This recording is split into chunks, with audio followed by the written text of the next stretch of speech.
¿Qué tal? Que el Señor te bendiga en este bonito día. Vamos a comenzar con nuestro estudio acerca de la carta a los Hebreos. Hoy vamos a estar analizando capítulo 1 y capítulo 2. Yo sé que tú ya lo leíste, si no lo has hecho, léelo. Te va a tomar máximo 6 minutos en leer los dos capítulos, así que por favor léelo y luego regresas a este video. Muy bien, es importante que tengas tu Biblia en físico ahí en la mano para que no estés saliendo del video para estar checando los versículos. Primero tenemos que hablar un poco acerca de la carta a los hebreos. ¿Qué es la carta a los hebreos? ¿Por quién la escribe? ¿Cuál es el propósito de esta carta? Así que primero que nada, esta carta no sabemos quién la escribió, lo único que sabemos es que ha sido inspirada por el Espíritu Santo.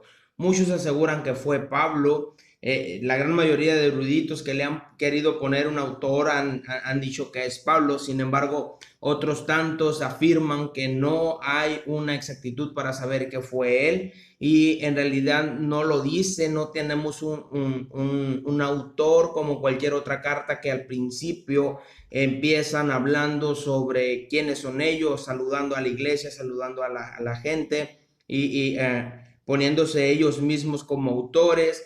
Sin embargo, en esta ocasión no lo vemos. Empieza con la primera palabra que empieza la carta es Dios.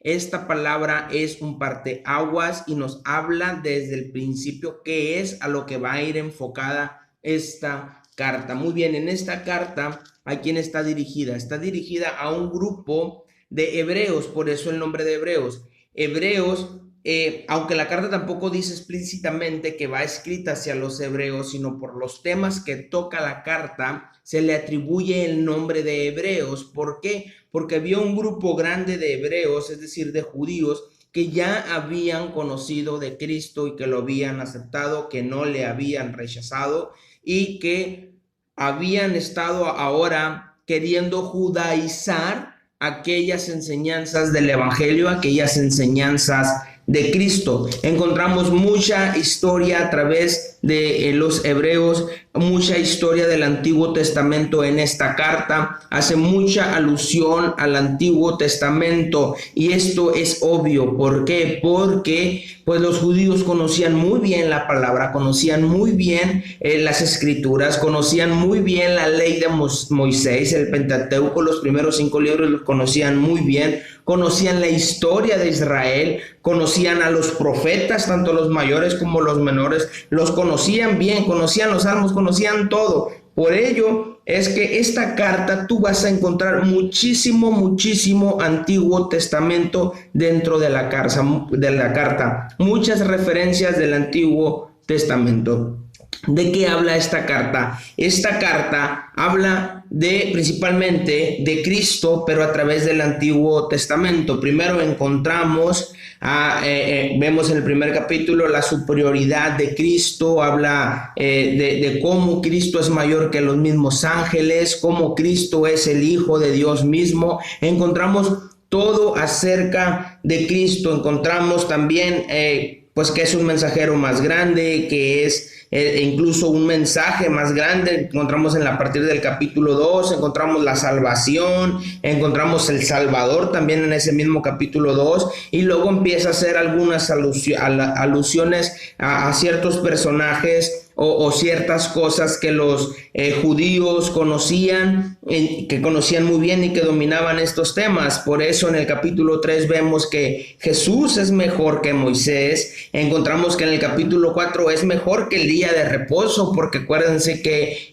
los judíos tenían muy arraigado el sábado en su vida. Encontramos desde el capítulo 4 hasta el versículo 7 la superioridad del sacerdocio de Jesús, es decir, encontramos a Jesús como un sacerdote, pero lo encontramos también como el mayor que un mismo sumo sacerdote, que lo encontramos como el sumo sacerdote.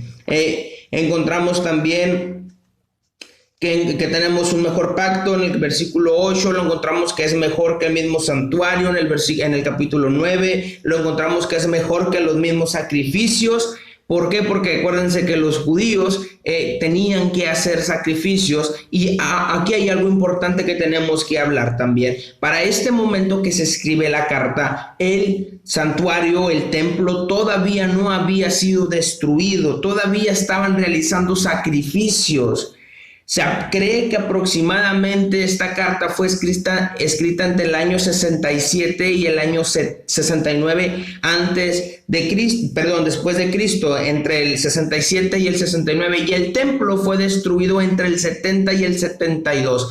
Entonces, es importante que veamos cuáles son las cosas que está hablando el autor. Les está diciendo de los sacrificios mismos, les está diciendo ya no es necesario. Ya tenemos un solo sacrificio que fue por todos nosotros. Así que lo que antes hacían para purificarse, lo que ahora están haciendo es rechazar a Cristo. Si ustedes practican todavía el hacer sacrificios. Y por hablar sacrificios, estamos hablando que está mencionando lo que hacían derramamiento de sangre. Incluso él menciona aquí el autor que para que haya perdón es importante que haya el derramamiento de sangre, y que el derramamiento de sangre de Cristo fue suficiente una sola vez y para siempre. Esto encontramos desde el capítulo 1 hasta el capítulo 9, mucha referencia del Antiguo Testamento, de tradiciones judías, de creencias judías.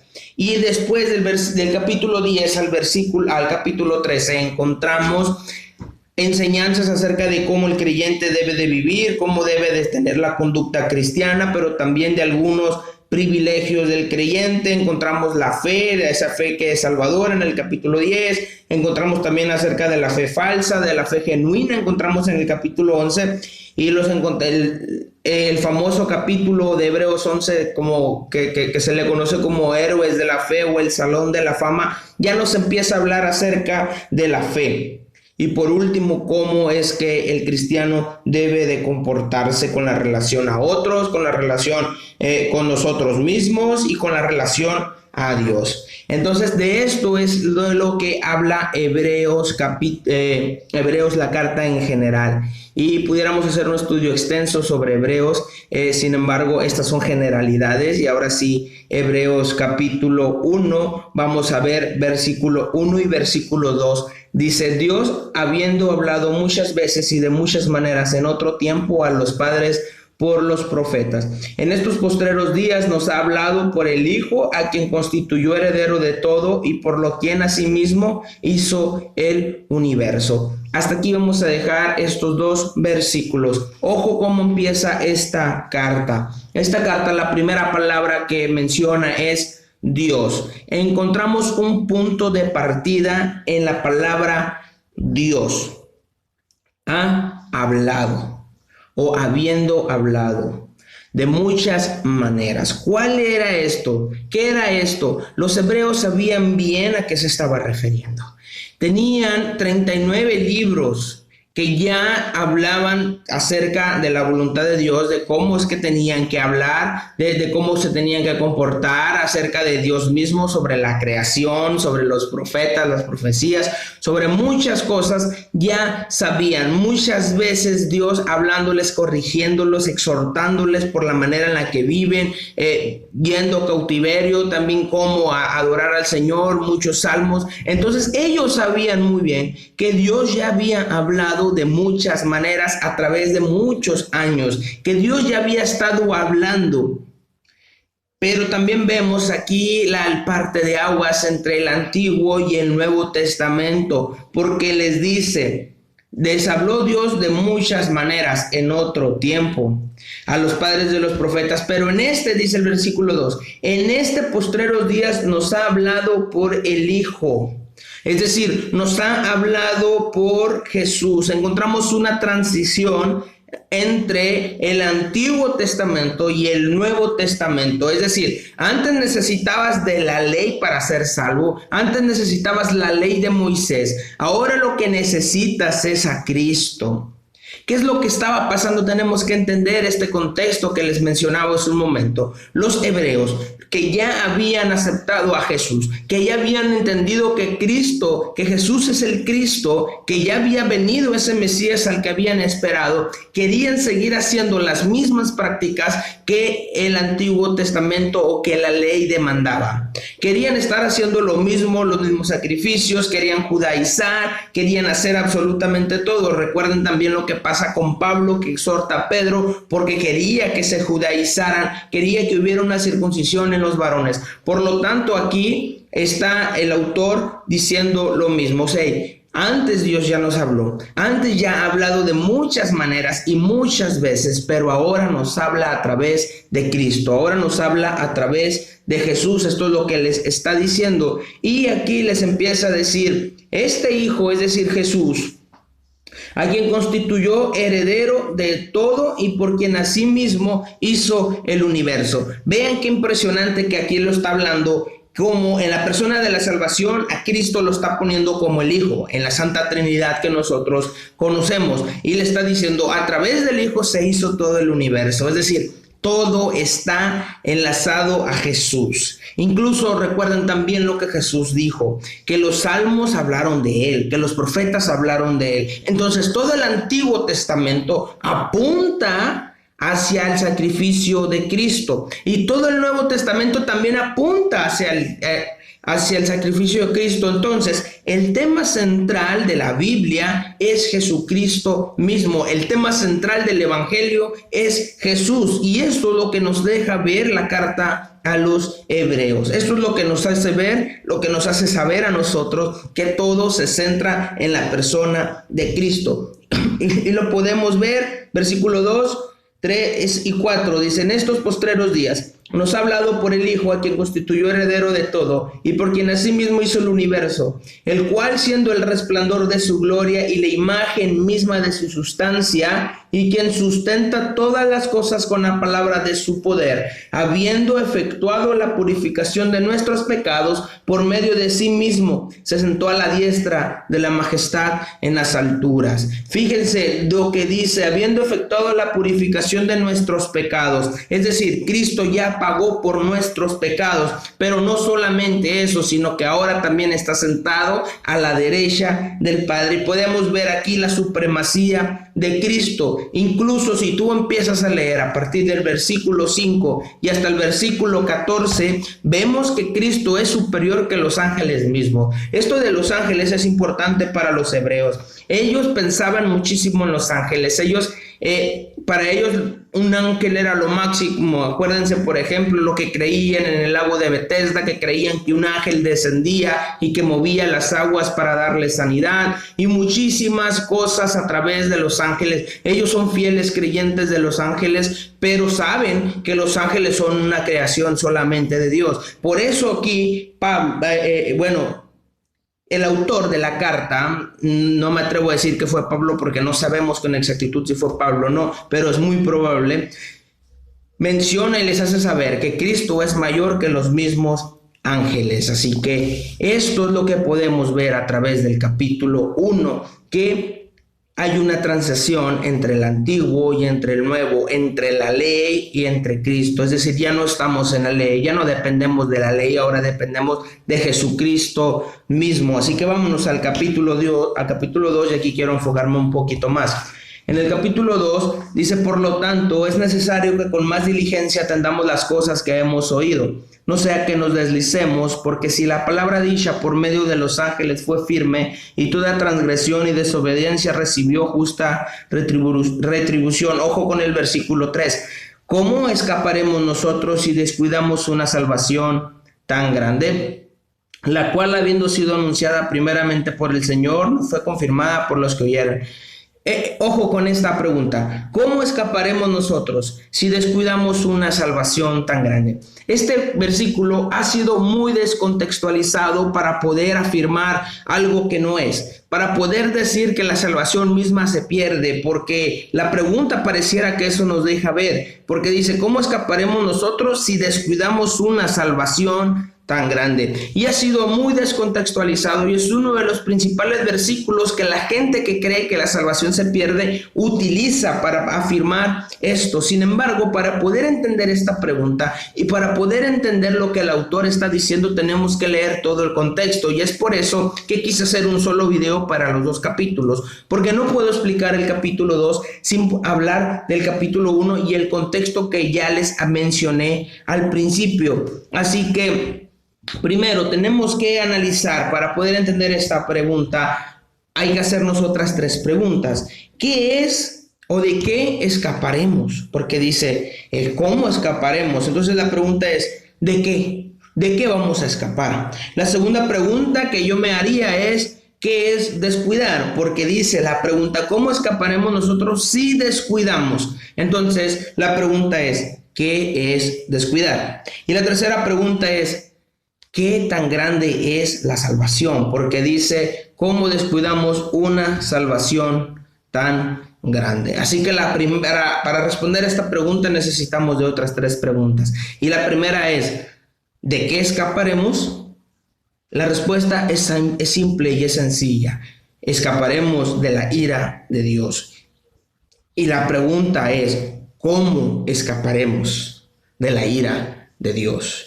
No existe otra manera de escapar de la ira de Dios más que a través del sacrificio de Cristo. Por ello, los judíos por eso estaban judaizando todo, porque ellos pensaban que era a través de las leyes de Moisés, de los 10 mandamientos, de todo el Pentateuco, de los sacrificios que hacían. Los sacrificios que hacían era para poder pedir perdón por sus propios pecados. Sin embargo, eso es lo que ellos estaban haciendo para poder escapar de la ira, porque tenían miedo de la ira de Dios. Y la pregunta es, ¿cómo escapar? ¿Cómo escapar? Ellos no podían escapar de la ira de Dios. Nos los hace ver Romanos, ahora sí Pablo lo dice, que todos estamos destituidos de la gloria de Dios porque todos habíamos pecado. Entonces la pregunta, ¿cómo escaparemos? La única respuesta que hay para esta pregunta de cómo escaparemos de la ira de Dios es a través de Jesucristo y su sangre que fue derramada en ese sacrificio que te dio vida a ti y que me dio vida a mí. Ahora, la segunda pregunta, ¿qué es descuidar? Descuidar, es muy fácil hablar qué es descuidar. Descuidar es dejar de cuidar, obviamente, o también podríamos decirlo, no tanto el dejar de cuidar, sino no prestar atención diligentemente a algo. Eso también sería descuidar. Y para poder hablar del descuidar, tenemos que hablar acerca del mismo contexto que ya estábamos hablando. Ahora sí, descuidar todo esto de lo que hablamos. Entonces, ¿cómo escaparemos de la ira de Dios? Escaparemos a través de Cristo. Entonces, esto es descuidar a Cristo, es decir, descuidar a su evangelio. De esto es de lo que el autor nos está hablando, de descuidar el evangelio, de descuidar a Cristo, de descuidar aquello que nos está dando la salvación, que es la gracia y no las leyes, no la ley. Así que tenemos que recordar este contexto de que todos querían desjudaizar, y vemos el versículo 1 de este mismo capítulo 2. Por lo tanto, es necesario que con más diligencia atendamos las cosas que hemos oído, no sea que nos deslicemos. Es decir, no sea que nos tropezcamos, no sea que estemos perdidos, no sea que olvidemos el sacrificio. Tenemos que enfocarnos en el sacrificio de Cristo. Tenemos que atender lo que hemos escuchado, lo que hemos visto. ¿Qué es lo que hemos escuchado? Hemos escuchado acerca de Jesús. Es lo que le está diciendo la carta a los hebreos. Hemos escuchado a través de su sacrificio. Así que no descuidemos eso. No descuidemos eso, porque ellos querían volver a la ley. Querían olvidarse de Cristo. Y por eso tendríamos que irnos un capítulo antes, en el capítulo 1, a partir del versículo 5 y hasta el 14, habla de que Cristo es superior, que ahora lo que se necesita es Cristo. Habla de que Cristo es superior. Por lo tanto, descuidar es no cuidar de alguien o algo, o no atenderlo con diligencia. Por lo tanto, si pretendemos cuidar la ley, pero descuidamos la gracia, no hemos atendido el evangelio. ¿Qué significa esto? Cuando dice descuidamos, ¿cómo nos descuidamos? Creemos que por hacer nuestras propias obras nosotros somos salvos, creemos que es por nosotros, creemos que porque nos portamos bien, creemos que porque hacemos muchas cosas para que la gente vea, porque hacemos videos o porque vamos y entregamos despensas y nos tomamos fotos sobre las despensas que hacemos y todo esto y lo sacamos a la luz. Creemos que así nos vamos a ganar la salvación. Creemos o por estar juzgando a los demás de que aquella persona es así y yo no soy así, aquella persona hace esto así y yo no soy así. Eso también es descuidar la salvación. ¿Por qué? Porque estamos pensando, estamos creyendo que es por nuestras obras, y esto significa que no hemos entendido el evangelio. Si nosotros queremos que todo sea a través de las obras y no a través de Cristo, entonces no hemos entendido el evangelio. Y podemos poner un ejemplo que encontramos en Lucas capítulo 18, y es el ejemplo del fariseo y el publicano. Cuando están en el templo los dos y los dos están orando, el publicano está haciendo el fariseo está haciendo algarabía de que Señor, yo no soy como este pecador, porque publicano esto y aquello, y empieza a hablar mal de él y empieza para que todo el mundo lo vea. Sin embargo, el publicano entendía que él era un pecador y le estaba pidiendo perdón al Señor, y le decía: Señor, perdóname porque soy un pecador. Ahora aquí podemos entender la diferencia entre la ley y la gracia. El publicano se fue con el perdón de Dios, con la gracia de Dios, mientras que el fariseo no. Porque el fariseo estaba viviendo una vida legalista. Entonces, esto es lo que nos habla cuando dice que descuidamos o no descuidemos la salvación. Nos está hablando de que no nos olvidemos de que Cristo es el centro de la salvación, no nosotros, no nuestras obras, no lo que nosotros podamos hacer. Eso es descuidar la salvación, no de que vas a perder tu salvación. En Cristo estamos seguros. Así que, ¿por qué tan grande es la tercera pregunta? ¿Qué tan grande es la salvación? La salvación es tan grande, pero tan grande, que solamente la pudimos obtener a través de la gracia, de que nosotros reconozcamos de que Jesús es suficiente, de que Jesús es Rey, que Jesús, su sacrificio fue suficiente para ti y para mí. Así que no creamos por ahí o malentendamos o malinterpretamos de que nuestra salvación la vamos a perder. Nosotros no la perdemos porque nosotros hemos sido justificados a través de la fe por el sacrificio de Cristo. Nosotros hemos sido perdonados, y ya lo estudiamos también en Efesios, que ahora nosotros somos perdonados, que nosotros somos justificados, que nosotros somos libres. Así que este es el propósito de esta carta: hacernos ver que Cristo es suficiente, que Cristo suple todas las obras del Antiguo Testamento, que Cristo es incluso el centro también del Antiguo Testamento. Así que no descuidemos la salvación. Vamos a seguir haciendo obras porque vamos a demostrar a través de las obras que nosotros somos salvos, pero no vamos a hacer obras para poder nosotros ser salvos. Así que el amor de Dios es tan grande, la salvación de Dios es tan grande, que es por gracia. Que el Señor te bendiga.